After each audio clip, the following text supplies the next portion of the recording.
আপনি হয়তো বিমানে চড়ে আকাশপথে নানান গন্তব্যে চলাচল করেন। চলাচলের সময় কখনো কি খেয়াল করেছেন বিমানের ছোট্ট একটি পাখা আছে, যদিও এটা সব সময় চোখে পড়ার কথা নয়। কখনো কি দেখেছেন বিমানের এই ছোট্ট পাখাটি চলতে? যদি কখনো দেখে থাকেন তাহলে বুঝবেন বিমানটি জরুরি অবতরণের চেষ্টা করছে।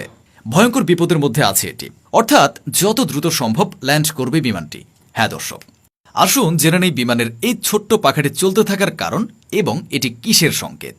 ছোট বড় নানান কারণে বিমানের ইমার্জেন্সি ল্যান্ডিংয়ের প্রয়োজন হয়, তবে সব সময় বিমানের ল্যান্ডিংয়ের জন্য যে পাখাটি ব্যবহার করা হয় এমনটিও নয়। এই পাখাটি মূলত এক ধরনের টারবাইন, যার নাম র্যাম এয়ার টারবাইন, সংক্ষেপে র্যাট বলা হয়।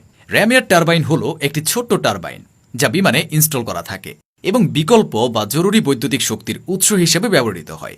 এটি বিমানের গতির উপর ভিত্তি করে এয়ার স্ট্রিম থেকে শক্তি উৎপন্ন করে এবং বৈদ্যুতিক জেনারেটর এবং হাইড্রোলিক পাম্পের সাথে সংযুক্ত থাকে। সাধারণভাবে আধুনিক বিমানগুলি শুধুমাত্র জরুরি অবস্থায় র্যাট ব্যবহার করে, হাইড্রোলিক সিস্টেমের ক্ষতির ক্ষেত্রে বা প্রাথমিক বৈদ্যুতিক উৎপাদনের ক্ষতির পরে। র্যাট ফ্লাইট কন্ট্রোল বা ফ্লাইট ক্রিটিক্যাল ইনস্ট্রুমেন্টেশন, নেভিগেশন এবং যোগাযোগ সরঞ্জামের মতো গুরুত্বপূর্ণ সিস্টেমগুলিকে শক্তি সরবরাহ করে। স্বাভাবিক অবস্থায় এটি উইংয়ের একটি বগিতে রাখা হয়, প্রয়োজন হলে এটি ম্যানুয়ালি স্থাপন করা যায়। র্যাম এয়ার টারবাইনগুলি সাধারণত সামরিক বিমানগুলিতে ব্যবহৃত হয়, কারণ এই ধরনের বিমানগুলি সবসময় জরুরি অবস্থার জন্য সম্পূর্ণরূপে প্রস্তুত থাকতে হয়। র্যাম এয়ার টারবাইনগুলি বেসামরিক বিমানেও জরুরি পরিস্থিতিতে ব্যবহার করা হয়। র্যাম এয়ার টারবাইন বিমানের জরুরি শক্তি ব্যবস্থার কেন্দ্রবিন্দুতে রয়েছে। র্যাট বিগত 5 দশকে 2400টিরও বেশি জীবন বাঁচিয়েছে। র্যাম এয়ার টারবাইন খুবই কম ব্যবহৃত হয় বা প্রয়োজন হয়, তবে যখন প্রয়োজন হয় তখন জীবন রক্ষার কাজে লাগে। নৌবাহিনীর প্রতিটি রক্ষণাবেক্ষণ পরীক্ষার ফ্লাইটে সবসময় র্যাট মোতায়েন করা থাকে যাতে এটি কাজ করে। আপনাদের সাথে একটি গুরুত্বপূর্ণ বাস্তব উদাহরণ শেয়ার করা যাক।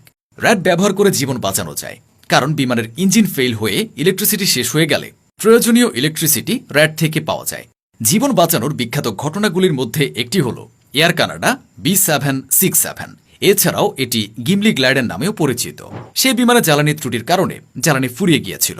অবাক করা বিষয় ছিল, সেখানে একটি পরিত্যক্ত এয়ারফিল্ড ছিল যা পাইলটের পরিচিত ছিল, কারণ তিনি দ্বিতীয় বিশ্বযুদ্ধের সময় সেখানে প্রশিক্ষণ নিয়েছিলেন। অনেক মানুষের প্রাণ সেদিন এই জরুরি অবতরণের জন্য রক্ষা পায়। হাজার হাজার এয়ারলাইন্স প্রতিদিন কয়েক হাজার যাত্রী বহন করে। নিরাপত্তায় সেখানে সবচেয়ে বেশি গুরুত্বপূর্ণ। বিমান আসলে নানা কারণে ক্ষতির সম্মুখীন হতে পারে। পাখির আঘাতের জন্যও বিমান শক্তি হারাতে পারে, তবে একটি ভালো দিক, আধুনিক সামরিক এবং বেসামরিক উভয় বিমানে র্যাম এয়ার টারবাইন থাকে, যেটা আসলে বিমানের পাওয়ার বা ইলেকট্রিসিটি না থাকলে জরুরি অবতরণ পর্যন্ত বিমানকে যাবতীয় পাওয়ার সাপ্লাই দিয়ে সাহায্য করে। হ্যাঁ দর্শক, বিমানের এই ছোট্ট পাখাটি আকারে ছোট হলেও কাজের দিকে এটি বেশ গুরুত্বপূর্ণ ভূমিকা পালন করে। বেশিরভাগ ক্ষেত্রে জীবন রক্ষায় কাজে লাগে এই পাখাটি।